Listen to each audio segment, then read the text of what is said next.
Welcome, one and all, to the Stock Up Podcast, your one-stop shop for stocking up on the information you need to qualify for the Pro Tour. Unfortunately, none of us qualified for the World Championship ever, but that is what we're going to be covering today. We both have watched lots of World Championships. How was watching it this weekend, Jacob? It was good. Yeah, I got to watch a lot of it live. Had to go back and watch some of it in the evenings, but pretty cool to follow it. Congrats to Seth winning again. Yeah, congrats to Seth. Congrats to the folks that played. For those of you who don't know, Jacob actually kind of almost qualified for this tournament. Yeah. I lost day 2 of the last Pro Tour to Derek Davis. Yeah. Who made top 8 of Worlds. And if he didn't beat me in that last round, he wouldn't have qualified for Worlds. And I would have... He took your slot. Were you rooting for or against him? Kind of for him. He seems nice and seems like he's been playing well. You're such a good sport. I can't drag it out of you. Yeah, so I watched too. It was fun. A little bit unexpected field. It's always weird with World Championships because this one was 128 players, just about. Was that right? Yeah, it was. That's how many were qualified. 126 showed up. Gotcha. Okay, so 126 players, and a lot of the players team up in these sorts of events. They team up, or they already have been on teams because of a lot of the players that are on teams do well at Pro Tours. Go figure. Yeah. So the deck selection ends up being a little more homogenous in small tournaments like this, but it was especially the case here. I will go ahead and pull up our metagame share that we had for the tournament. So we got 18%. Is it lessons? 16% teamer otters, and then if you look a little bit farther, there's some more is it decks. So what did you think about all this, Jacob, when you looked at the... Yeah, so teamer otters was super on my radar. I actually kind of just looked over a list of somebody that was qualified for this event, mostly at their mana before the event, though they didn't even up people on their team registered otters, but they actually played Jeskai Control, Adam Brace, who I'm teaming with for the next Pro Tour. But I wasn't surprised by a lot of teamer otters. I guess maybe I wasn't sure if that was going to be the most played deck, but it kind of is a good Cub deck, and I think that deck is pretty good against Dimir, and makes kind of sense if you thought the Simic Urboroi deck was going to be popular, because it kind of does some similarly explosive things, but then has a combo finish. So, I think Urboroi is this card that kind of goes out of control and is really hard to handle without a sweeper. But like the other alternative to playing sweepers is to effectively deal infinite damage or something, which Bant Airbending does as well.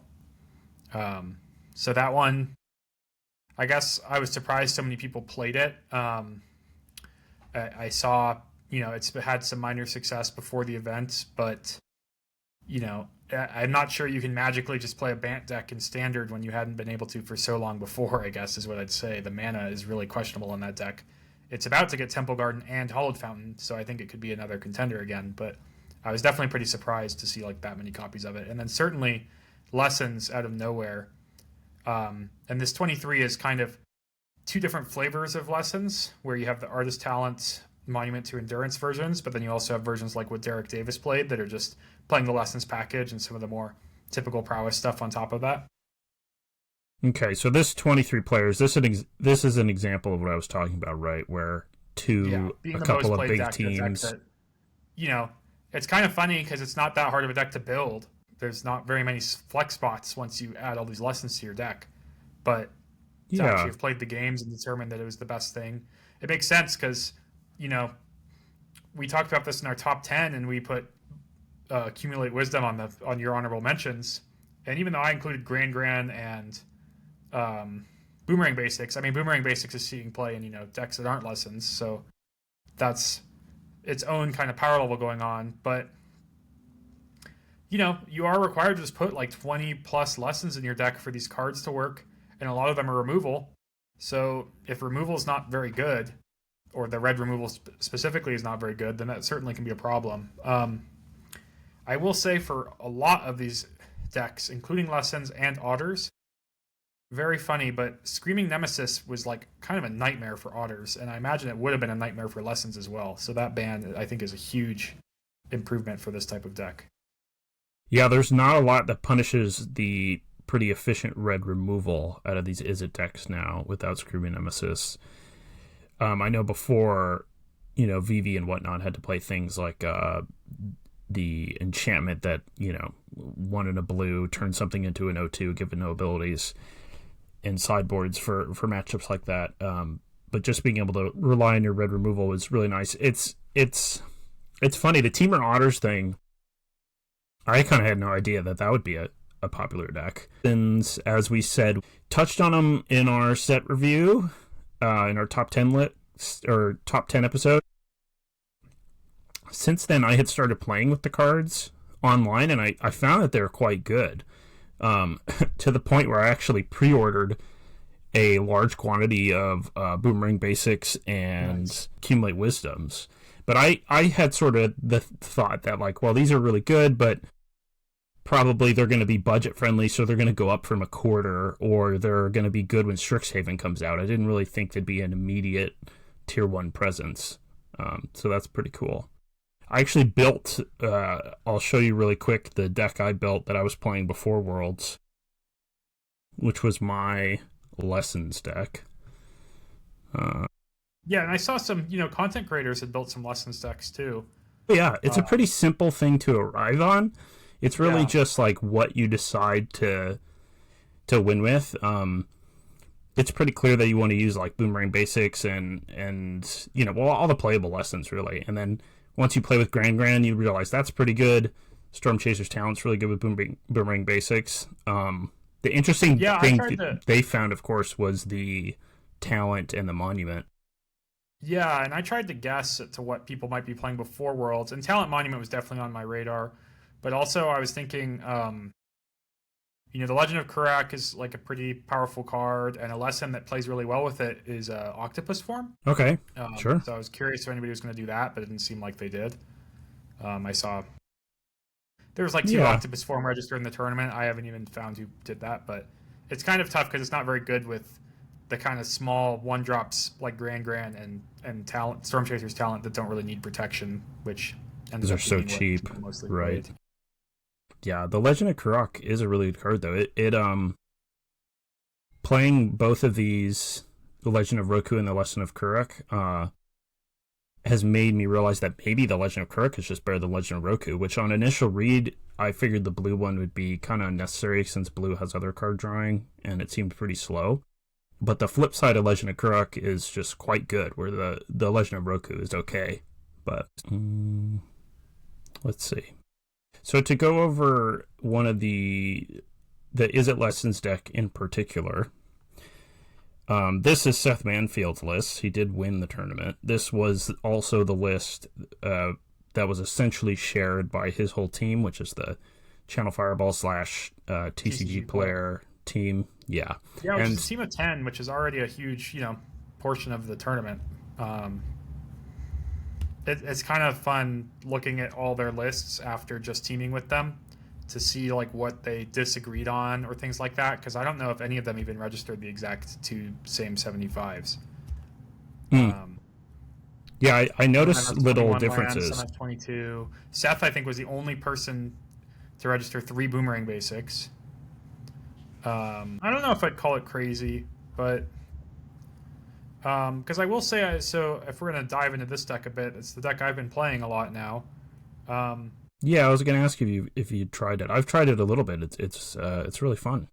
Yeah, I mean, it feels really strong to me. I've already kind of heard of some rumblings of things that can compete with it. Kind of funny, once again, people have come up with mono red decks to kind of contest this deck, with Scalding Viper and Razorkin Needlehead, which, a deck full of removal, you'd think you can kind of shrug those off, but that deck doesn't really play blockers.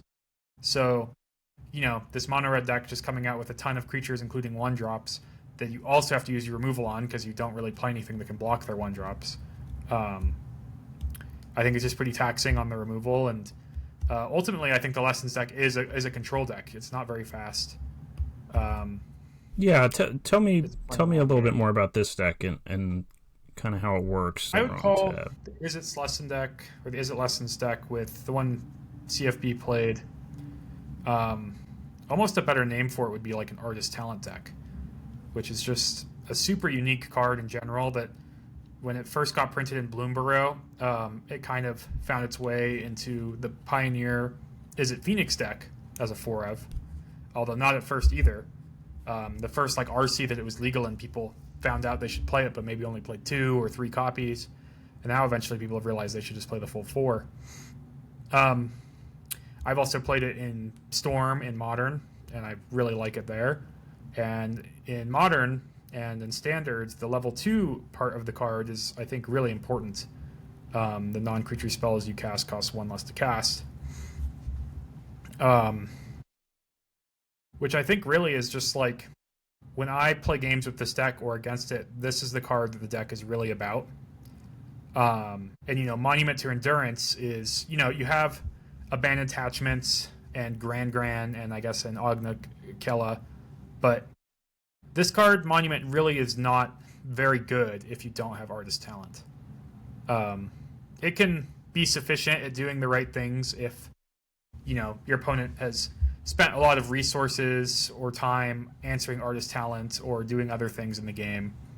But yeah, for the most part, Monument to Endurance is kind of, it's actually like the Otters deck. It's kind of like Valley Floodcaller almost to me, where like, yeah, it can do something, but you really need the Artist Talent in play before this really starts doing a lot. But then it gets kind of out of control, especially just, getting 3 modes a turn, or sometimes 3 modes on your turn and your opponent's turn, especially if you level talent and your spells are discounted and you're getting like 1 treasure per turn cycle from the Monument 2, or not turns, 2 treasures per turn circle. Can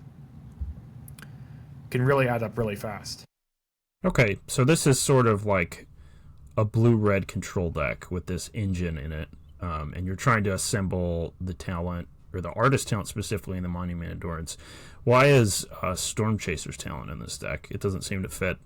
Yeah, quite no, with the it's control definitely just strategy. like some generic pressure, and it's good with Boomerang Basics, of course. But I was going to mention, playing a lot of mirrors, I've adapted a strategy of, I've been boarding out my artists or my Storm Chaser's talents, a couple grands, some of my removal lessons. I kind of have a overly dense sideboard for the matchup because I've played so many mirrors, including like 2 Rowls and 2 stock ups. So, as the meta shapes, what I'm doing right now might not work out if the lessons deck gets less popular, which actually I think it is already. Not that I think it's a weak deck, but I think, in an ideal world, this deck doesn't have to be a Storm Chaser's talent deck, but it is a little awkward with Boomerang Basics to not be. And also, if you ever play against like a blue-white or Jeskai control deck, I think Storm Chaser's talent is like one of your strongest cards. Yeah, But yeah, in the mirrors, I would say level 2 is a bit clunky on Storm Chaser's talents. It's not really how you want to spend your mana obtaining cards. The enchantment that makes a 1/1 prowess that you can bounce with basics is kind of totally reasonable, though. I wouldn't call it like bad in mirrors, but I just am trying to approach having, I guess, like a really next level plan in the mirror, and I think not having Storm Chaser's talent is going to be part of that. And I've noticed other players are doing the same. And so if, hypothetically, if this talent deck was super, or this lesson deck was super broken, and everybody was playing it, I could see this deck evolving into not playing any Storm Chaser's talent at all, or sideboarding them, or things like that. Okay. Do you think you would still end up with Boomerang Basics in your deck? Maybe not 4, maybe like a couple. So I've also found, the mirrors are really about artist talent. I mean, maybe not even the mirrors, just playing against this deck in general. It's really about artist talent. So being able to bounce the talent and counter it on the way down, or just bouncing it to buy some time, is kind of a huge deal. This deck is blue and red, and it generates a ton of card advantage. So I've just found just having a 1 mana card that can, tag any of your opponent's expensive permanents back into their hand is really nice. The cards I want to replace Storm Chaser's talent with would also still be card advantage. Specifically, like an example, like just a mix of stock up and Ral.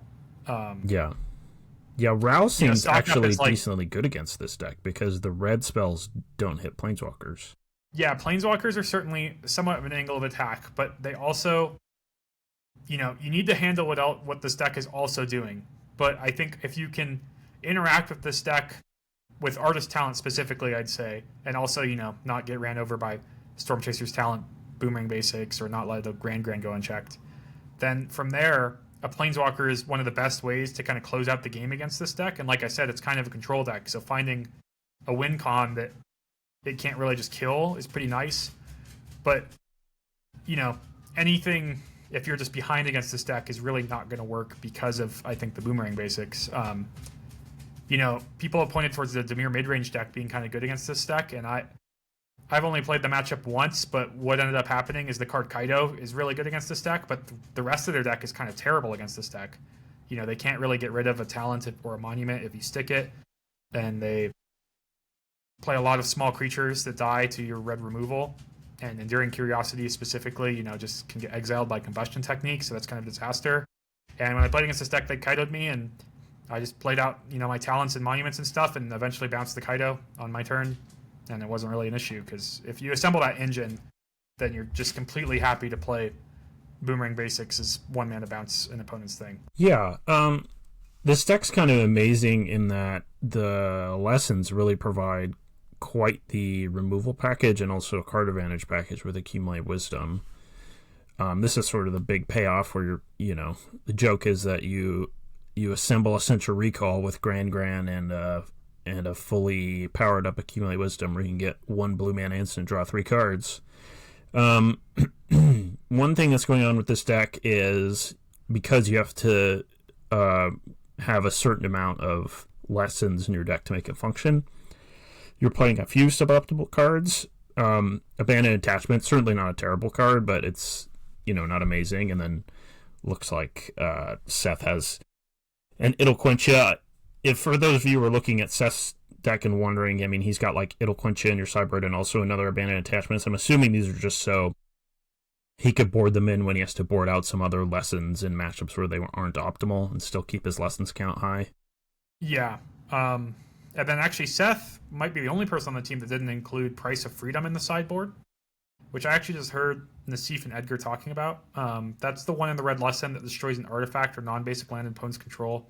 They search their library for a basic land and you draw a card. And, when I first saw that in the sideboards, I thought, that seems so terrible against artifacts, to give them a basic land, even if you draw a card and even if it's a lesson. I was kind of surprised they came to the conclusion to play that card. But actually the reason some of them played it was because the Bant Airbending deck was playing 1 basic, and actually some people, including Javier Dominguez, registered 0 basics. So they were actually playing it to target lands and still be a lesson. Okay, interesting. So Bant Airbending was also a highly played deck this term. It was the 3rd highly played deck, 12% of the field. We could take a look at one of those lists now. I know it was sort of... It's an exciting deck because it has a combo, of course. Yeah, so here is Javier's, Bant Airbending. Yep. So for those that don't know, if you control Dock Arlock, things that you airbend cost 0, basically. And you can alternate playing Aang Swift Savior and Appa Steadfast Guardian to flicker each other, and the Appa can also flicker other things you have, basically. Or, airbend them, but you recast them for 0, so essentially flicker. And when you cast the Aang with the Appa in play, or anything else you airbended with Appa, you'll get 1/1. So you make infinite 1/1 white allies in the process. And then on top of that, if you happen to have played Aang at the Crossroads, then you can use that infinitely as well to go and find any creatures in your deck and put them into play, or airbend them, notably. Also, with Badger Cub, you could infinitely earthbend the same land. So if you have an untapped land, you could attack for infinite right then. Also, the Aang Appa thing, those 2 cards both have flash, so this can be done at instant speed. But I'd say if you had Aang at the Crossroads in play while doing this, what you can do is play it with Aang Swift Savior airbended, and you can find more Aang Swift Saviors. And we see here Javier even had 1 Aven Interrupter main. You basically can go through your whole deck and end up with Appa in play and 4 airbended Aang's and an Aven Interrupter and pass with infinite 1/1s. So your opponent has to have 6 spells to break up your board of infinite 1/1s to be able to win, which is basically impossible. Big Stay of Judgments, yeah. Yeah. Yeah, so this deck, I mean, it looks pretty good and exciting. It actually, as we'll get into in a moment, it did quite poorly. Do you think this is a consequence of what you mentioned, it having a pretty poor mana base without Temple Garden Hallowed Fountain, or is it something more? Well, certainly the ton of red removal I think is not what this deck wants to play against, but also, yeah, I mean, I'm not really a believer that you can just magically have good 3-color mana when no other deck in the format has demonstrated that's true. Especially for a deck trying to curve out fast. I mean, Jeskai Control is the only deck that's barely able to do that. Right. Especially when you're a Llanowar Elves deck, right? I mean, this card, first of all, it requires that you play it on turn 1 off of green mana, but then it doesn't actually help you very much for casting your other spells. I mean, if it has white, blue pips, all these looking around, it casts a pretty narrow Temple set Garden of will definitely things. help. Yeah, Temple Garden would help because you can... Starting Town's kind of the land, I guess, you want to lead with in this, because you can play Llanowar Elves in turn 1 and then also have an extra color of mana, and Temple Garden will help. But a lot of the time when, say in Modern, when these Bant creature decks have been popular, the 1-mana card of choice is usually like Birds of Paradise or Noble Hierarch, cards that add different colors of mana. And both Bajramol and Llanowar Elves kind of have this problem where they're adding lots of green mana.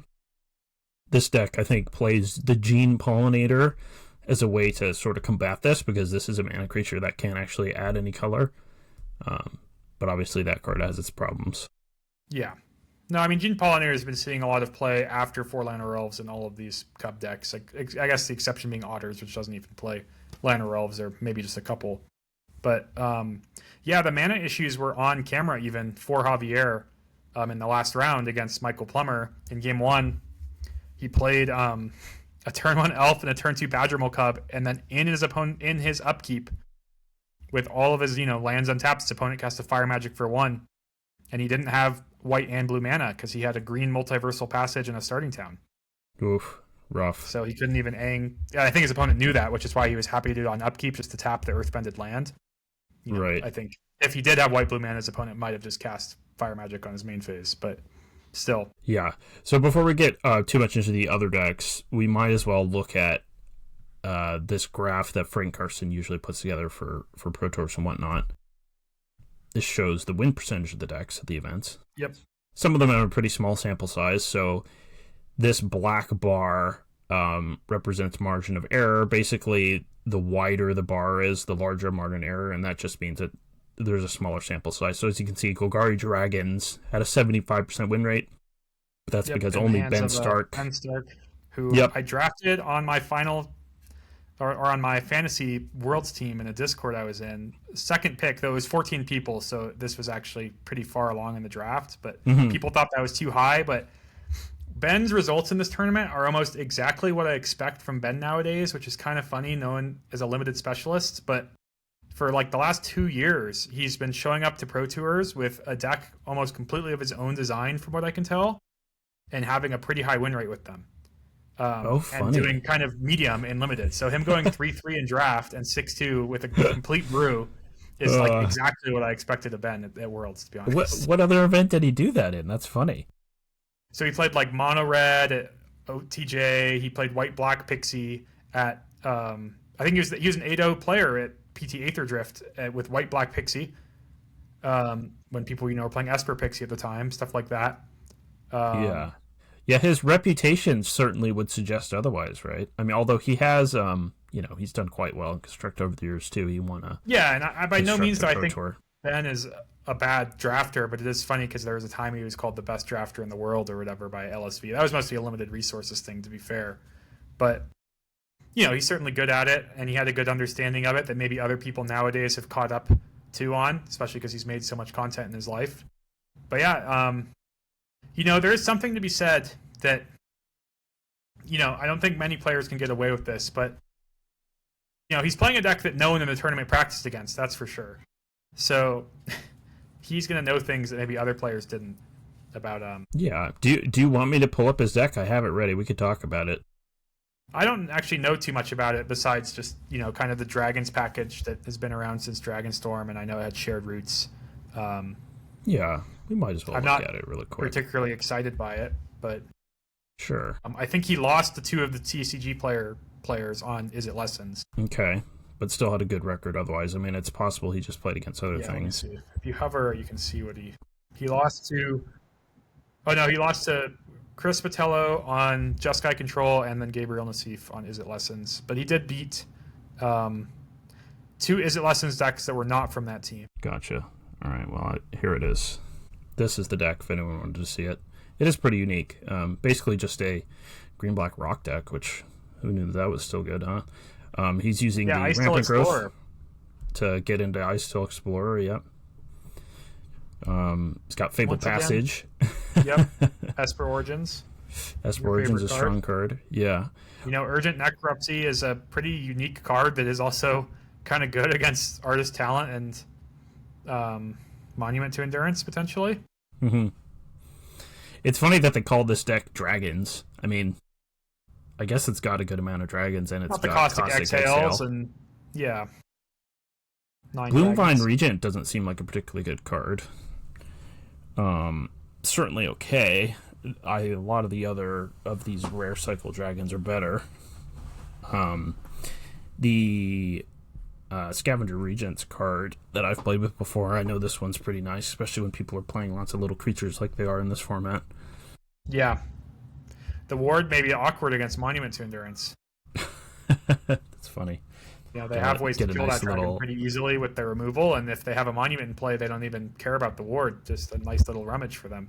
Oh, well, don't let the ward fool you. Then it's actually a downside. Discard a card. So the Otters deck picking up, I guess, because we didn't talk about it. It was a deck that I talked about, 6 months ago or whatever after rotation because it didn't really lose anything, and then we saw the Cauldron deck kind of rise in popularity, and then obviously really strong deck, really fast.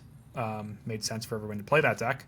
But that got banned, and then on top of that, banning Screaming Nemesis, which I think was basically the strongest card in the mono-red decks against the Otters decks, because they were also relying on red removal. And then combined with the printing of Badgermole Cub and Boomerang Basics, they're taking advantage of both of those. This was already a deck with plenty of things to bounce. It used to be a This Town Ain't Big Enough deck before the bans. So kind of slots in perfectly. But yeah, I think unfortunately the cycle of enduring creatures in general are not going to line up well against Combustion Technique. And I would call, the Is It Otters deck, I guess, it has these mana engines with Badgermole Cub and Enduring Vitality. It has a bunch of card advantage with Stock Up and Storm Chaser's Talent and sometimes some other things. Thundertrap Trainer as well. This is a deck that offsprings Thundertrap Trainer more than any other deck, I would say. And then it plays some, removal, and then it has this combo of usually Enduring Vitality, starting your turn with it in play, playing a big, I'm spacing on the name of the spell, the Rat X spell. Song of Totentaz. Song of Totentaz to make a bunch of rats. And then playing Valley Floodcaller, which can untap all your rats whenever you cast non-creature spells. You could do an infinite loop of just playing Storm Chaser's Talent and Boomerang Basicsing it and returning the Boomerang Basics with level 2. Or, you can just cast like 3 non-creature spells and your opponent's probably dead. Yeah. So kind of a combo deck in some sense, but it's really also a tempo deck that sort of just utilizes this combo finish, so to speak. Yeah, it's a thing that I think we haven't seen too much, I guess. I guess Up the Beanstalk is kind of this way, but mana acceleration and card draw are best friends. So that's what I'd say this deck is really kind of doing, is playing a lot of mana acceleration and a lot of card advantage pieces to then just kind of, win the game out in whatever way seems best in Standard, which happens to be this. Mm-hmm. Overall, this deck didn't do terribly well. Arnie obviously made top 8. Do you think this deck, in the face of Is It Lessons, it's probably a bad matchup for it? It is, yeah. So I don't know that this would be a deck I'd be looking at. And forward. I'm in a Discord with CFT Sock, Ray Zhang, who got 23rd at this tournament, who also played Otters. And they said, they didn't really appreciate the artist talent endurance thing because they did actually identify that deck in testing. It's kind of interesting hearing for some of the teams. Some of them did have a Lessons deck and some of them didn't. Mm-hmm. And they thought Monument to Endurance was just like too bad of a Magic card, but eventually they just kind of realized it's kind of the same as Valley Flood Caller, like it's just the I was going to say this one's really so much better, huh? Yeah. Yeah. It makes sense. And once you see the Monument in play too, one of the things that this might change, but one of the things that was going on is there's really not a ton of ways to remove artifacts that people play commonly. There are a decent amount of cyber cards and whatnot that destroy enchantments. Get Lost is a good example of it, like a main card that happens to hit enchantments, but almost nothing hits artifacts. So, yeah, the enduring Monument just sort of sits in play and eventually drains your opponent. There's nothing they can do about it. Yeah, I will say the Monument is not a very impressive looking card, except when you start playing the Jeskai or Blue-White Control matchup, where for that reason, it's a permanent that often sticks in play that's hard for them to answer. And that's where things like Agna Kella or, abandoned attachments, or they don't play blockers, so you actually get in attacks with Grand, things like that. It really starts to matter. In almost every other matchup I've played, the Monument is a really kind of embarrassingly expensive thing to try to develop if you don't already have a talent going. Yeah, that's fair. Although I think for a deck that essentially is trying to play such a long game, it's important to have some kind of resilient way to win. Yeah, no, I agree. I think it's certainly like the best way to win. And, when I first saw this deck before playing games with it, I thought, man, do you really need to play 4 Monument to Endurance? What if you just played 2 and 2 stock up and kind of brought things together? But after playing it more, I think playing 4 just makes sense, What about this Is It looting deck? Yeah, so this is a deck that even today is really popular in Magic Online, and it's kind of confusing to me. I actually played it some today on Arena, and that didn't help me appreciate the deck anymore. I really think it's not very good. I think people's builds of it are better than some of the ones I've seen. JED, former world champion, great player. But, for a deck with a lot of card draw and rummaging, I would say this deck is surprisingly clunky. It has a lot of things to do on 2, and just also I think Duelist of the Mind and also Tiger Seal are really not very good cards. Because I agree with that. You're just doing a lot of you have to do something to make them work. And when they work, it's not exceptionally strong. It's like your opponent takes 3 damage. Yeah, you assemble Tron as that you got a cheap 3/3. And also, I mean, big side note here, but I brought it up recently. The Vigilance on Duelist of the Mind is one of the worst lines of Vigilance I've ever seen, because it's almost always just a 0/3 on your opponent's turn.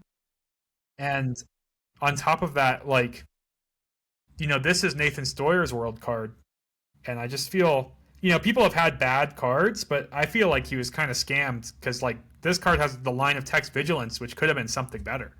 Yeah, I've always kind of hated this card. Identify it in hindsight. Kind of rigged. Yeah, man, you could have had something at least a little better there. I never really liked Paulo's card either. Yeah. But even Paulo's card is better than the Duels to the Mind. JED's card's coming out in Lorwyn. That card probably has a decent chance of making my top 10 list, I could say already early on. Wow, okay. Have we seen it? Yeah, it got spoiled. It's the 2/4 that when it enters, you discard a card and search your library for a creature card and put it into your hand. I haven't seen it, yeah. Yeah, basically it's a 3-mana green 2/4, ETB, discard any card, then search your library for a creature card, reveal it, and put it into your hand. It's just exactly what the Superior Spider-Man deck wants as a card. So right. Okay. It's probably going to make its way into that deck immediately. Yeah. So we can talk about that deck next, I guess, too. Totally. Yeah. Why don't you... I need to pull that one up still, but why don't you tell me about it? Yeah, so Ken Yukihiro made top 8 with the Sultai Reanimator deck, which is using Superior Spider-Man mostly to try to copy Bringer of the Last Gift, which does a living death / living end effect of getting rid of all the other creatures in play and then reanimating everyone's graveyard. So this deck's a bunch of self-mill. The self-mill package in general and standard, there's a lot of, it's interesting to see there's a lot of different options to mill yourself in standard. They almost always have Overlord of the Baelmerk, which is an amazing card. And then, just kind of assemble this graveyard combo. This version for redundancy has Analyze the Pollen to help you search for Superior Spider-Man, because it is sort of a deck, kind of like the Abuelo's Omniscience deck of before, that really needs to actually assemble its thing. And even though you might mill and see half your deck, that's not always a guarantee that the top half of your deck has a 4-of. Right. Or in this case, 2 different 4-ofs. A lot of the Japanese players in the tournament teamed together and played this deck, and a lot of people going into the tournament that played Otters or even Blue-Red Lessons actually said this was their worst matchup. But we saw Seth Manfield beat Ken 3-0 in the top 8. I guess this is an example of a 3-color deck where maybe the mana is a little bit more acceptable. I think, we mentioned this a long time ago on rotation, that Sultai just has pretty good Verges and 2 shock lands. Just stuff like that. It has 2 fast lands. Even though this deck doesn't even play Botanical Sanctum, but just a lot of stuff to work together. Yeah, and it's certainly more acceptable to play like a slower 3-color deck too. Yeah, exactly. You the have Bant less deck pressure. trying to play Llanowar Elves into Aang's Fifth Savior is a different story for sure. Yeah, like Jeskai Control has done well before. That's another example. Yeah, and Temur Otters is a 3-color deck too. That deck also uses Analyze the Pollen to help fix your mana. That's a slow card that helps fix your mana. Yeah. What do you think of this deck going forward? Do you think if people start, because I think what's going to happen with the Lessons deck is one of the ways people are going to try to fight it is with Graveyard Hate. Yeah. So I think there's going to be more Graveyard Hate going around. Yeah, I think there definitely will be, so that might be an issue for this deck. I do think, that 3-mana 2/4 in Lorwyn is gonna, that card seems better than every spell in this deck except for the combo things and Overlord of the Baelmerk maybe. It doesn't get more fits perfect nicely. and a creature that lets you discard something and tutor the exact thing you need. Right. This Awaken the Undead fits pretty nicely in this deck, I think. Yeah, and pretty good against Artist Talent and Monument to Endurance to have answers to it. This deck, I'm sure people are going to keep playing it. I do agree with you that Graveyard Hate is going to be on a rise with the Lessons deck. I wanted to bring up, having played a lot of Lessons Mirrors, I don't think Graveyard Hate is very good in that matchup.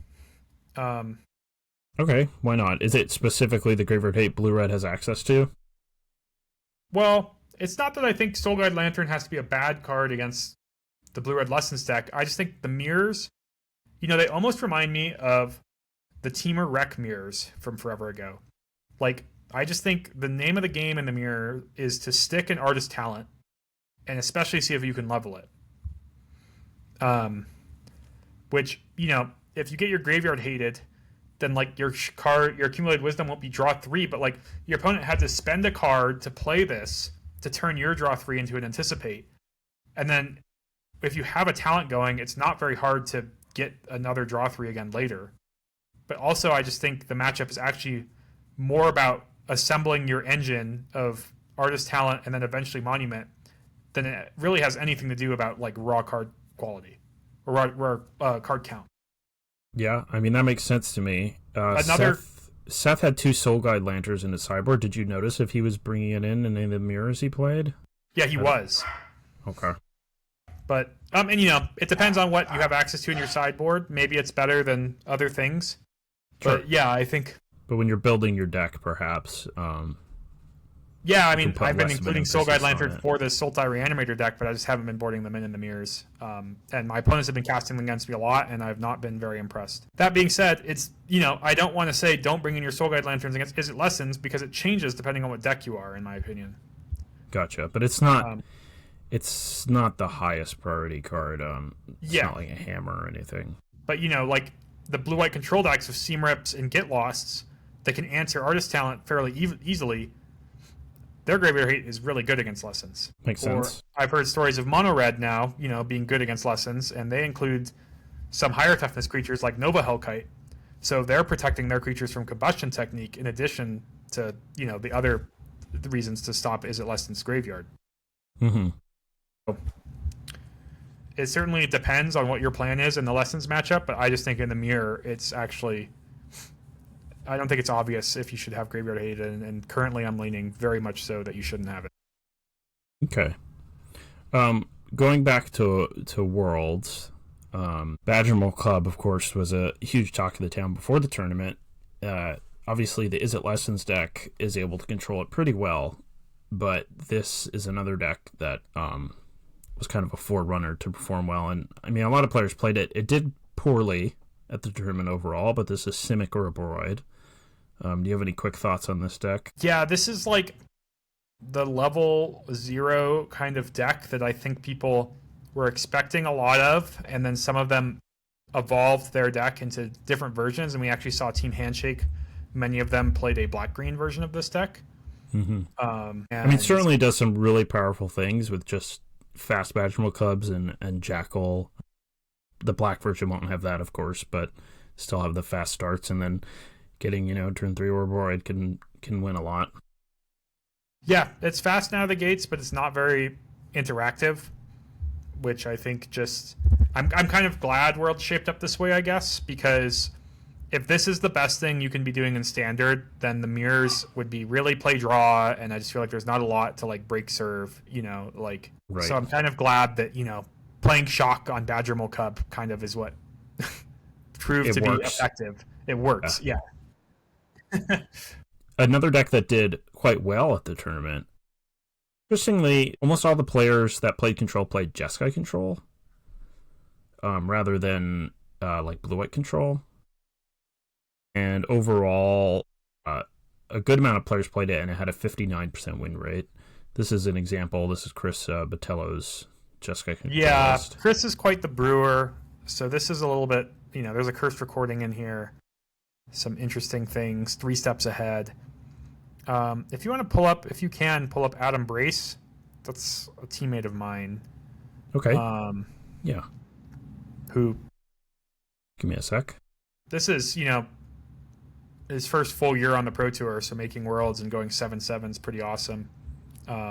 He's played, like one Pro Tour before this year, and he played Jeskai Control, and some other people on his team I think played the same, at least close to 75 as him. And this is, I think I've talked about it before. I guess I would call it, I guess the word I've used before is ape. I'm trying to think of a better word. It's a very kind of tap out control deck. It's really trying to play the mana efficiency. He said it himself to me, you're trying to interact on turn 2, play stock up or the Jeskai Enchantment, rediscover the way on turn 3, interact again on turn 4, and then play Shiko and get back your rediscover, your stock up. And, you can see he's got the full 8, effective stock ups. He's got, you see 15 in that instant category of cards that cost 2 or less. In addition to that, 2 Seam Rips. So you have 17 ways to interact on the first 2 turns, which I think is like an all-time high for Jeskai Control lists. I've seen decks play less than 14, and when I've played this deck, I've told myself, like, you got to have like at least 14, or I know it's a little arbitrary. To see 17, I think is awesome. Yeah, I like this list. I like the last Appa. He's my favorite. Yeah, Appa. You can rebuy a Shiko for 2. It's a flash 3/4. Also, you can, if you go turn 3, rediscover the way. Turn 4, you get chapter 2, and then on your opponent's turn, you can flash an Appa and hit the rediscover the way. Yeah. Sometimes it does things with these enchantment rule spells too, if they target a token, for instance. I wanted to mention that one of the things you said right away about the Is It Lessons deck is one of the ways you want to be able to combat it is you want to be able to hit Grand efficiently, not die to Storm Chaser talent, and also be able to answer the red talent. Yep, artist talent. Yep. Artist talent, yeah. So Seam Rip seems like it could be an all-time high there. Maybe we could fit some more into this deck. I do think actually moving forward, maybe blue-white is the direction you want to go for a control deck. Yeah, the one of the things I thought about with all these Jeskai decks is, I mean, this what deck's a little different. Some of them were playing even less Shiko, and I was kind of wondering why they even had red. You know, a lot of them were just playing like Lightning Helix and Fire Magic, and it's just like, I mean, those cards are fine, but you lose a lot by doing this Jeskai mana base instead of just blue-white. Yeah, and like, so blue-white gets Fountain Port and Demolition Field. It'll have probably better mana for Seam Rip, I imagine, especially with Hollowed Fountain. And I think Elspeth, Storm Slayer, and Fountain Port are going to be pretty good ways to close out the game against Izzet Lessons. You know, there's actually a lot of removal that hits Shiko out of the Lessons deck, and having played that matchup, you know, you have to leave in some removal anyways, even post-boards, but I think it's just really hard for the Jeskai deck to pressure the Lessons deck, and they might eventually assemble their engines if you don't pressure them, because they can just kind of like Combustion Technique or even kick Fire Magic on Shiko. Or sorry, not Fire Magic, Firebending Lesson. Yeah, also Rest in Peace, I think, could be main deckable, depending on how the meta shapes up, and not using your own graveyard is kind of an important part of the equation to playing with Rest in Peace. But yeah, I think, so you have a lot of creatures here, which I think is also going to be a nice part of the blue-white deck, but in post-board games. I guess I'm thinking, you know, from the perspective of an open deck list, but not even necessarily that, but just, you know, the blue-red Lessons deck has a lot of removal main, so I don't really want to have really any creatures main, I think, if I'm playing a control deck right now. Yeah, so the list Jacob's talking about I have on screen right now is the blue-white control deck I was playing before Worlds. Yeah. And I was trying some new cards. I had Aang, which I found to be quite good in small numbers, and Wan Chi Tong, also liked in small numbers. But neither of those cards are anything particularly special. I guess I've also got Biza. And I totally see the argument of moving those into the sideboard, essentially, or cutting them, and relying on Elspeth almost completely, maybe even going back to a copy of, you could try Ugin again, 7 mana. Ugin definitely, I think, could be reasonable. Just to rely, you know, just to blank all those, because one of the reasons that Lessons deck does so well is because it has all those efficient removal spells, but they have, you know, like 11 removal spells, so if you were to blank all of those, that would certainly be quite good. So recently I played against Blue-White Control, and played a long game one that I lost, and it was funny because I thought they might actually deck, but then they played Spirit Water Revival, though. Oh, nice. I think I would have lost to Elspeth if they had that card instead, to be fair, before they decked. Yeah. Just because Elspeth is a pretty quick clock. So even if like 10 cards in their deck, I don't think they would have had to worry about decking if I had like Boomerang Basics and stuff. But yeah, I got super stranded on removal. They answered all my Artist Talents. They didn't answer all my Monuments, but they didn't need to, because they had at least 2 Demolition Fields I saw, which answered my 1 Agnikella, which is like the only, if they can answer all your Artist Talent and Agnikella, then, you know, sure, you can resolve some abandoned attachments sometimes. I guess they have to answer Grand too. And they did Day of Judgment, like a single Grand on multiple occasions, I think. But then post-board, you know, maybe just, you know, people are still figuring it out, but I think, you know, the Storm Chaser's Talents and Grands kind of getting to the board early, and me not having those removal spells really made it hard for them. But I was thinking, you know, especially 3 toughness things, you know, Aang, Voice of Victory, maybe the Unagi, 5/5 Flash. Those could be really problematic things for the Lessons deck to still keep in removal to handle. Right. While also boarding in a bunch of counter magic. I'll make and a note also, about if you have Rest in Peace in play, then Combustion Technique won't work. Yep. So, as much as I kind of wish Wan Shi Tong was correct to play in these decks, man, like, it just dies to any of their instance with the trigger on the stack every time. And even though you're up a lot of cards in that exchange, you know, if you want to be up a lot of cards, you can play something better, I guess, is what I would say. Yeah. And, like, I don't think play a Wan Shi Tong and have it get shocked was kind of just like, to some extent, a win for me as the Lessons player. Yeah, I don't think Wan Shi Tong is particularly good against Izzet. And I think if you look at all of the control decks at Worlds, none of them played Wan Shi Tong, and I think that I did like the card, and I found it to be quite good against green decks. When I was playing against a lot of the Badger Mold Cub decks, I found it to be quite good. And, it's good in mirrors, all that sort of thing. But, yeah, you might want to change it around. And honestly, if you didn't have Wan Shi Tong and you didn't have Biza, you might not want Aang either, because the creature sort of package is actually kind of nice in some matchups. Aang might still be a good sideboard card. Yeah, no, definitely. I mean, Aang sounds like one of the best, like, kind of sideboard starts to a creature flash strategy. Certainly, like, I'd want to play creatures that don't die to firebending less than unkicked, because I think they're just going to be forced to maybe leave those in or think. I mean, it just depends. If it's open deck list, they'll know which ones to leave in. But sure, one of the common things that the blue-white decks have started to do, which is pretty smart, is play Voice of Victory and Enduring Curiosity in their sideboard. You don't even necessarily need Enduring Curiosity. I mean, Voice of Victory is a pretty strong card. Yeah, definitely. I had a thought about Voice of Victory too, which maybe this would come up against the green-blue deck. I played like a game day a while ago, and I probably talked about it with Jeskai Control pre-rotation, I think. Pre-rotation, because I lost the finals to the Jeskai Convoke deck. And I don't think I registered Voice of Victory in my sideboard, so I don't think I had the option to think about it. But I realized recently that in the context of a person, like a deck that might be popular that's a go-wide beatdown deck that your sweepers are going to be really important against, but their kind of counterplay to sweepers is to play counter magic, you actually, I think, just want to have like the Voice of Victory plus Day of Judgment combo against them, because also Voice of Victory is kind of a decent blocker in the early turns. Yeah. And I think those matchups end up playing out. Like, I just don't think that's an uncommon situation to be in, that like people play the green-blue Ouroboros deck is, I think, an example of just like flood the board and have a counter spell. So like you sticking a Voice of Victory early, they just like can't interact with at all, and you'll just know you can resolve Day of Judgment. Yeah. I've actually boarded in a couple of Voice of Victories against exactly that green-blue deck before.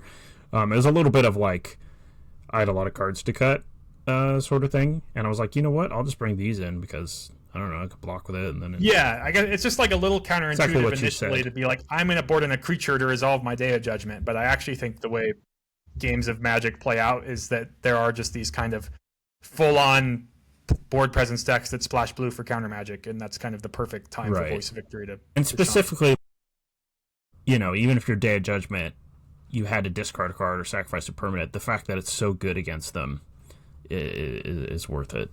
Which is not usually the case against even a lot of decks where Day of Judgment's good, but yeah, totally. One more Jeskai Control deck I was going to bring up. Gwen Stacy? Yeah, because I don't know why I didn't think of that, but I didn't think of that. Yeah, so I mean, that deck, I know, I didn't talk to Jennifer, but I talked to someone that teamed with Jennifer, and I was told this deck is, it's playing more like, I guess if you've seen like the Jeskai Lightning Helix modern decks back in the day, where like it's trying to apply some pressure while interacting a little bit. But I'm not a believer, I guess. I mean, Gwen Stacy just like doesn't draw a card if it gets removed. People that weren't Lessons deck were playing Torch the Tower, so it doesn't even like work. And you have no, rummaging here or just looting to get this into your graveyard without casting it. Gotcha. So I guess you have to cast it. It's got to die. The dream of like, I'm gonna Shiko back my Gwen Stacy involves casting Gwen Stacy, which is like a deal breaker to me. That makes sense. Yeah. So the idea is here is Shiko can actually get Ghost Spider. Yes. And cast Ghost Spider out of the graveyard. But yeah, I mean that makes sense. Maybe you could play some cards where you could loot a little bit. Yeah. Airbending can do that too, by the way. I think you can go Gwen Stacy into Aang and then cast Ghost Spider for 2. Okay. Yeah, I bet you can, because you could do it with adventure cards. You could do that with Appa too. Yeah. I don't know if anybody did that, but like, I think, so there's certainly like bigger cheats on mana you can do, but as far as card quality goes, like Appa and Roaring Furnace are actually kind of cool friends. Yeah. Because if you Roaring Furnace something early, then later you can Appa the Roaring Furnace and play Steaming Sauna for 2 mana. Which is pretty cool. I was playing a little bit with decks. There's all kinds of things you can do with Appa. I don't know how much of it is good. I was the what's the artifact? The one in a blue artifact when it comes to play, you draw a card, and when it leaves, you draw a card. Relic. Cryogen Relic. Yeah, that one's pretty sweet with Appa too. Yeah, if you could also figure that out card a shell. is something I think maybe is not looked at enough with Boomerang Basics. Not even to put like a bunch in your deck, but I'm just surprised I don't see like one Cryogen Relic every now and then. Yeah, I mean, maybe if that deck evolves in the way that you might imagine with less Storm Chaser's talent, you could look to play a couple copies of those. Like I said, they gave that blue-red looting deck a shot. I ended up putting a Cryogen Relic in there after playing some games because I wanted more ways to like grow the Duelist or untap the Tiger Seal. Right. I also thought it was interesting she had 4 Legend of Kuroks in this deck. What do you think about the Legend of Kurok in a deck like this? It seems weirder to me because this deck already seems a little clunky to me. Yeah, I agree. I definitely could see building around the Legend of Kurok. I think it's going to be a little harder now because another card that I think is going to be really on the rise is Annul. To counter Artist Talent and Monument. So I'd be pretty worried about that. Which I guess on that topic of like the lessons mirrors playing out about Artist Talent, I found, playing your Annuls and then, it's like the matchup's not very fast. So leaving up Annul the whole game is like hypothetically possible. But even if you like find spots where you can't afford to do that, you can still like Boomerang Basics the talent later and then counter it on the way down. Yeah, totally. Do you think so? You said you had Ral as like your sideboard card for this matchup. I know there's Quantum Riddler too. Did you also have that? No. Okay. I don't think Quantum Riddler has impressed me in mirrors either. Ral has. Ral also does something which I like a lot, which is work with Monument to Endurance. I had a game recently where like I stuck a Monument in the mirror. My opponent didn't answer it. I don't know if they like countered Artist Talent or if I just never drew it. But that Monument that I stuck did 3 damage to them, and then I stuck a Ral and was just kind of like I minus the Ral, picked like draw a card, make a treasure, or maybe one of those times I picked lose 3 life. And then later in the game, I just played 2 Monuments, minus my Ral, made my opponent lose 9 life because I had 3 Monuments, made 3 treasures, and then passed the turn and cast Abandoned Attachments in their upkeep for the other 9 life. But Ral is kind of a Artist Talent substitute to some extent, and it's might be dodging some of the interaction people try to play for it. Right. Yeah, and I'm still really appealed by the fact that they have to attack it because their red removal can't target it, and they're not very good at attacking it. So it seems like a good mirror card for sure. And this is a little weird to say for a mirror match because if my opponent did the same thing, maybe my plan wouldn't be good. But I've actually been considering, especially because I've been on the draw a lot as kind of a flex because I've just been 2-0ing a lot of people in these mirrors. But I'm getting to the point where like my opponents pretty regularly, at least on the play, have these Storm Chasers talents in their deck and maybe all their Grands that I've been considering, Pyroclasm in the mirror. Wow. Because you don't have yours. Yeah, because I don't have mine. And I've actually been choosing to leave in Iroh's Demonstrations over any copies of Combustion Technique just for the deal 1 to multiple otters. But I'm questioning if it being a lesson is actually worth it compared to just like playing Pyroclasm, which kills Grand just as good as Iroh's Demonstration. Right. Yeah, maybe. Especially if the lesson thing isn't quite as relevant in the mirror. Yeah, the matches are slower. It certainly matters, but also like it is weird because once somebody does play a Soul Guide Lantern against you, then it almost doesn't matter, So there's these weird little things. Yeah, but also, I imagine the games go long, right? And so you'll get it. You'll get up to 3 lessons. But yeah, I'm starting to approach these mirrors at least on the draw of like if I have the right sideboard plan, I just need to not run over, and I feel like I'm coming out ahead. Yeah. On that topic, I guess too, just because I'm sure I've been playing a lot, so I want to share. Still Quentia is not a card I'm that excited to play, but like it is unique, so I am playing 1. It's also like I think the Unagi might be a pretty good card against this deck, but honestly, like it's kind of really expensive and not always that good, and playing like 1 Quench to have for that card is probably like always going to work. Another card that when I first started playing I thought maybe wouldn't be that good is Spell Pierce, but I've had a lot of people Spell Pierce me, and I think it's better than I thought. And also I was looking to solve a specific problem, which is Annul on my Artist Talent. And I don't think there's a better solution to that problem than your own Spell Pierce. because it's pretty hard for them to like leave up a null plus 2 mana. It's pretty easy for them to do that on exactly turn 3, and kind of impossible to realistically do on every other turn of the game.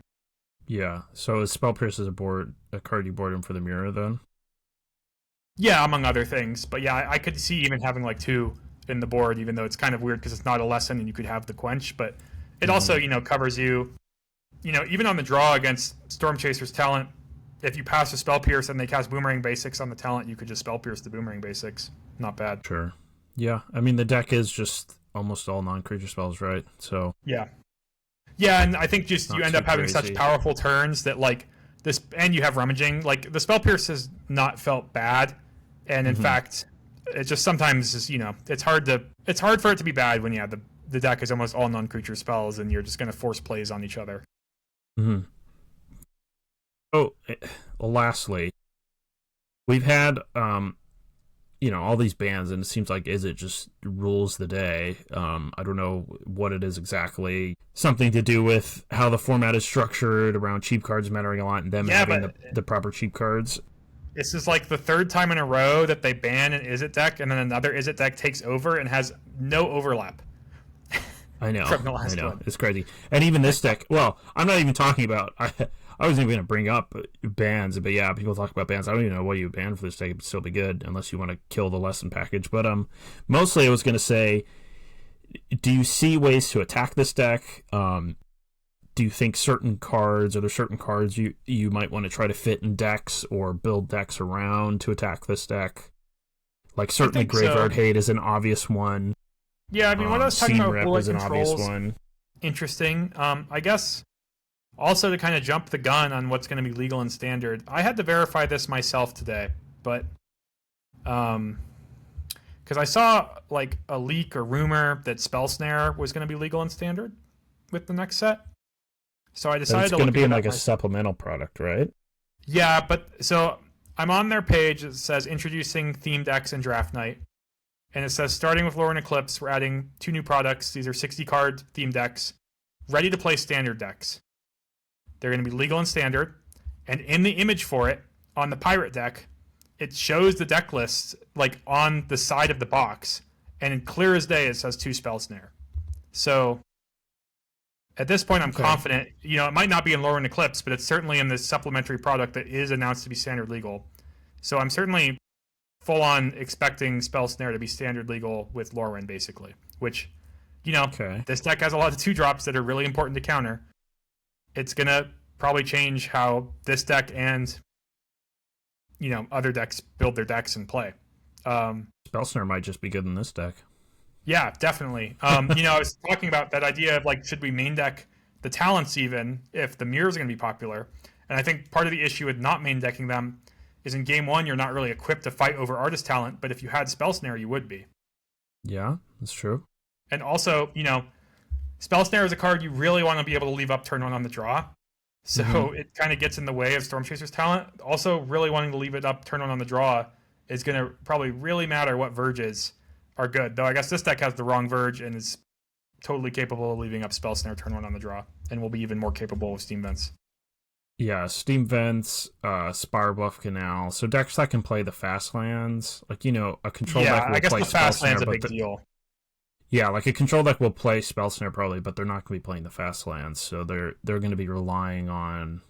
So the blue-white deck is a great example because it has no Seacrim Coast and it has the blue-white verge, so it's actually kind of a tough deck to play Spell Snare. That starts out on white, and they might still play it, but it'll be worse in that deck than it would if there was, say, a blue-black control deck because the Gloomlike Verge is on blue. So, okay, cool.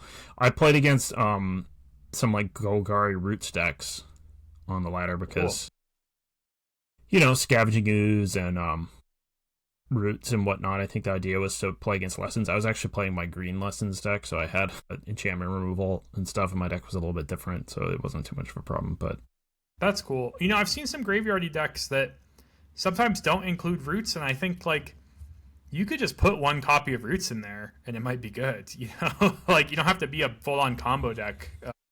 Yeah. Get some value out of that card.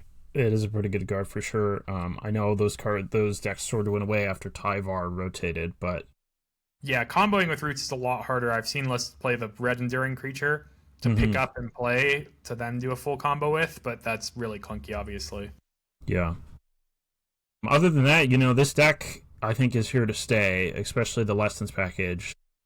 It is pretty hard to interact with this stuff. I mean, even when you load up on Seam Rips and whatever, they're going to draw a lot of cards, so you have to fight that angle of their deck too. It doesn't matter how many Seam Rips are in your deck. If they're drawing 3 times as many cards to you, they're going to out artist talent your Seam Rips. That sort of thing. Oh, I remembered another kind of cute card. I guess one with a null so popular it might not work, but a card that might be good against this deck if you can sequence to resolve it, maybe Voice of Victory would help, is Riverturn Monument. Oh, okay. Which you can exhaust to mill a player equal to the number of cards in their graveyard. So you want to not play it with Graveyard Hate. But this deck very easily can lose to mill equal to the number of cards in their graveyard. Like maybe another control deck with that as the win condition or something? Yeah, or maybe just a sideboard kind of thing. But yeah, I guess game one, but to be honest, I think if you're playing a creatureless control deck, I think your game one against this deck might be pretty good.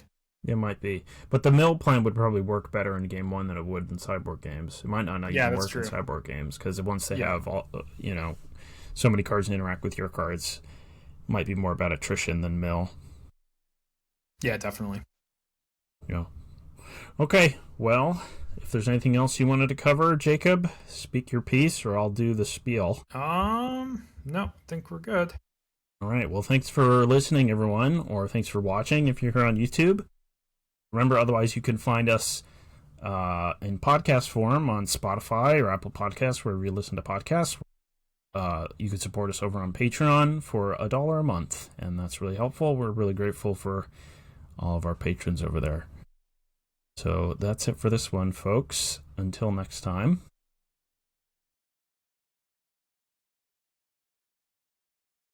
So Jacob, I thought it was interesting at Worlds, there was people. Well, honestly, when I saw it, I didn't think too much of it, but then I noticed a lot of talk online, and it makes sense about a couple of plays that happened during the event where involving specifically Seth Manfield, where he basically was able to utilize the rules fairly, talk to the judge and all that to take back a couple of plays. Did you watch this? Are you aware of this? Yeah, I'm aware of 2 moments in the quarterfinals against Ken. Mm-hmm. Yeah, that's all I noticed too. One was involving what was it? Quench. Yeah. Quench on an uncounterable creature. That's what it was. So he plays the Cavern on the Spider-Man. He plays the Spider-Man. He doesn't play the Spider-Man. He plays the 2-drop Spider. Oh, he 2-drop Spider. Yeah. And Seth goes to counter it, but then he realizes that it has Cavern, and he asks if he can take it back. Yeah, and that one I think is crazy to think is even close to bending the rules. Okay. In my opinion, he was really fast to do it. Mm-hmm. And to say he tapped his treasures and put the card face down is just the thing that someone would tell me how Magic worked when I was 9 years old, which is just not close to how Magic works at all anymore. A practical Magic, yeah. I don't even think, if I was playing against Seth there, the pace at which he returned it, it wouldn't bother me at all that he goes, oh, wait, that can't be countered. Sorry, I'm not going to cast that spell. It seemed like it was all kind of one breath of I'm casting Quench. Oh, wait, no, I'm not. And that's just you can't just hold people to casting their spells just because they start doing it and then realize they shouldn't. In the middle of basically there was just clearly no priority passed. He just wasn't done actually casting it. Yeah, I totally agree. And there has to be some... That's obviously within the grace window, too, that any person would show their opponent, I think. Or you would hope or expect that people would show each other. And the other one, and maybe not have even been brought up, but because the other one's a little bit worse. The other one is he's with a Boomerang Basics, and it's in a different game, and he's really low on cards in library, so he plays a Boomerang Basics targeting his own thing. and then while it's like sitting on the table still, he thinks about it and then realizes. And he grabs the land from his hand and moves it to his graveyard off artist talent, to be clear. Oh, gotcha. Okay, yeah, he goes to trigger his artist talent, and then he realizes, like, oh man, I shouldn't do this, I'm gonna run out of cards, and he asks if he could take it back. Yeah, and so the judge allows it. Yep. So my thoughts on this is that's not cheating. So anybody calling it cheating is crazy, because like you can't call it cheating when you go asks a judge, can I do this, and the judge says yes. Like that's just 100%. Not cheating. Yep. I think maybe it's a little. I don't know the word. It's not unsportsmanlike, I would say, either, but just like it's a little, maybe it's a little unsportsmanlike, I guess, to like ask a judge, you know, like it very much felt like he did it in that spot, I would say. And he was like seeing if he could get out of it. Yeah, and then realized I'm in a deck, I need to bounce my own monument to endurance so that I can replay it and have him lose 3 more life. Like he realizes that within the middle of like resolving it, basically, because that's what he does, and he wins with 0 cards in his deck. Mm-hmm. So certainly, yeah, he started making a play, realized it was a mistake, and then asked if he can take it back. And if his opponent, you know, had something in response, there was enough time passed that I think Ken would have cast something in response. But so he kind of learned. So the difference here between the other one is that he did kind of gain a little bit of information, very tiny amount, but certainly something from him. Because so much time had passed. Yeah, what I'm most surprised about in that exchange is that he asked the judge, and the judge instantly says yes, and Ken doesn't say anything either. Who did I'm surprised it wasn't, you know, the judge says, I gotta ask, or Ken's gotta be like, I'm appealing that, you know. I mean, it's tough with the language barrier, but... Yeah, that was my thought, too. Like, either Ken... I mean, when the judge says immediately yes, though, you kind of understand. Yeah. From Ken's perspective. But it is a bit strange. It you know, it makes you wonder if maybe, like, okay, this is... You assume that this is allowed, and apparently if you look into the rules, the judge gets to determine if an action has been taken and basically nothing else has happened and the opponent hasn't acted or any sort, they get to decide just on discretion whether or not it can be taken back. And it makes you wonder maybe if for this tournament, this sort of thing was allowed to happen, but maybe it shouldn't in the future. Someone brought up that I'm not sure about this, but someone brought up that there was a player in the finals of a Pro Tour once who would have won if they had like played their land before attacking with their Hazoret. Yeah, so this wasn't the finals, but yeah, this was Pro Tour Arrow Devastation. It was just Yamung-chan against Paulo, and he had lethal with Hazoret. Just like activate Hazoret, deal 2 to your face, attack you, you're dead. And he just went to combat with Hazoret and tapped it, and Paulo's like, no, you have 2 cards in hand. And that means he missed the attack with Hazoret entirely. That actually, like, you can't get messed up on that anymore, partially because of that. Like, that exact example, if it happened again, the judge would be like, that was an illegal attacker declared, so let's rewind to that, to a moment where you have priority before you're declaring attackers, which therefore means you could just activate Hazoret. Right. And, you know, someone brought up that maybe because of that, that's why the rule is the way it is now. But yeah, do you think it should be this way for like the high... I mean, this isn't just RCQ. This isn't just... Obviously, F&M, you'd let people take stuff back. RCQs, maybe you'd get sharked or whatever. But, I mean, this is the highest level Worlds. Do you think that these sorts of players like Seth should be held to a higher standard? No, but I do think that there's kind of this gray area. So I think, like, if Ken was completely tapped out, I'd almost have no issue with what happened. But because Ken had some mana up, I do think to some extent some information was going to be gained. And I think it wasn't relevant. You know, I heard Edgar talk about this. The only, like, action that Ken could have done would have been to, like, kill Grand in response, which he probably would have done on his own turn. So, like, in actual reality, like, there's nothing Ken had.